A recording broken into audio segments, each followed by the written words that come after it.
नमस्कार। राधे राधे। जय श्री कृष्णा। अंजू के नुस्खों में आपका बहुत बहुत स्वागत है। आज हम इस वीडियो में कार्तिक माहत्म का तीसरा अध्याय सुनेंगे। ओम नमो नारायणा। ओम नमो नारायणा। हरि ओम नमो नारायणा। तीसरा अध्याय, पानी की उत्पत्ति की कथा। सत्यभामा बोली, आप सभी काल में व्यापक और सभी काल आपके आगे समान हैं। फिर यह कार्तिक मास ही सब मासों में श्रेष्ठ क्यों है?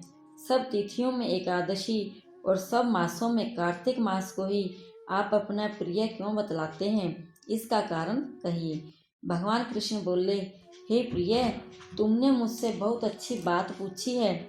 सुनो, मैं तुमको इसका कारण बतलाता हूँ। ध्यान से सुनो।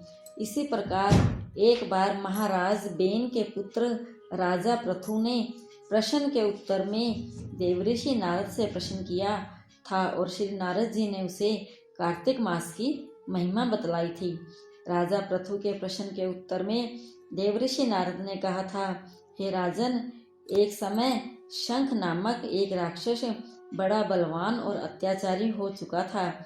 उसने अपने अत्याचारों से तीनों लोकों को कंपायमान कर दिया था।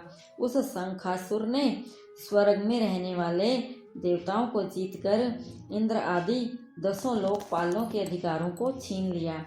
उससे डरकर सभी देवता सुमेरु पर्वत की गुफाओं में कुटुंबियों के साथ बहुत दिनों तक छिपे रहे थे।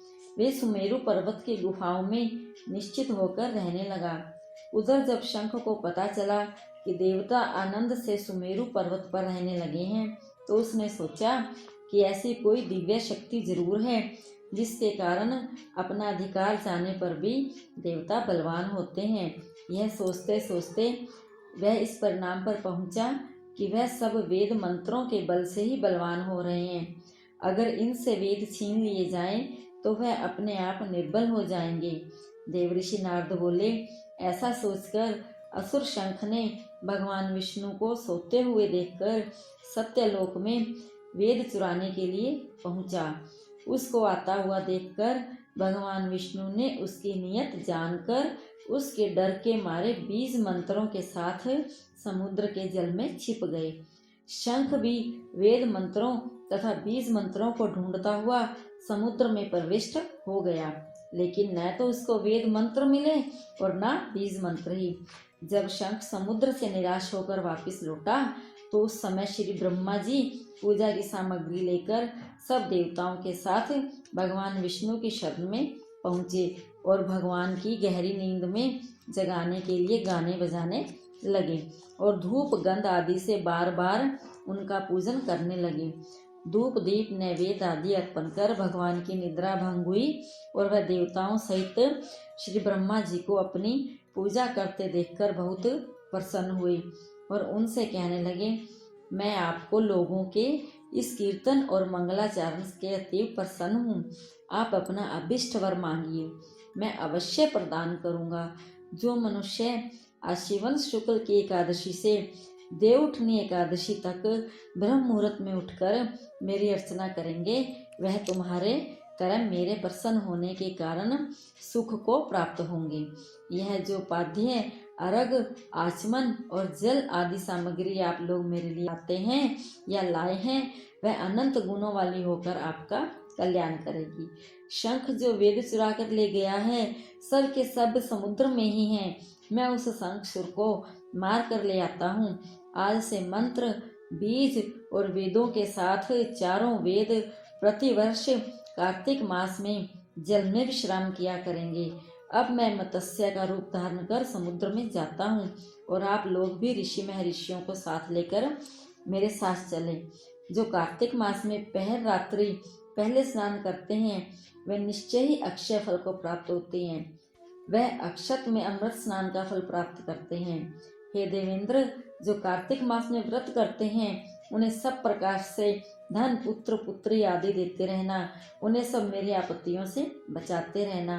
हे धनपति कुबेर, मेरी आज्ञा अनुसार तुम उनका धन धान्य बढ़ाते रहना, क्योंकि इस प्रकार का आचरण करने वाला प्राणी मेरा रूप धारण करके जीवन मुक्त हो जाता है। जन्म से लेकर मरण पर्यंत जिसने विधि पूर्वक यह उत्तम व्रत कर लिया है, वह आप लोगों का भी पूजनीय है। आप लोगों ने मुझे कार्तिक शुक्ल एकादशी तिथि को जगाया है, इसलिए यह एकादशी मान्य है और मुझको बहुत बड़ी प्रिय है। ये देवताओं, यह दोनों व्रत नियम पूर्वक करने से प्राणी मेरे समीप पहुँचते हैं। इन व्रतों के करने से जो फल मिलता है वह अन्य व्रतों से नहीं मिलता। इसलिए हर मनुष्य को सुखी और निरोग रहने के लिए कार्तिक महात्म्य और एकादशी कथा सुनते हुए उपयुक्त नियमों का पालन करना चाहिए। इति श्री 3रा अध्याय संपूर्ण। रामा हरे रामा रामा रामा हरे हरे, हरे कृष्णा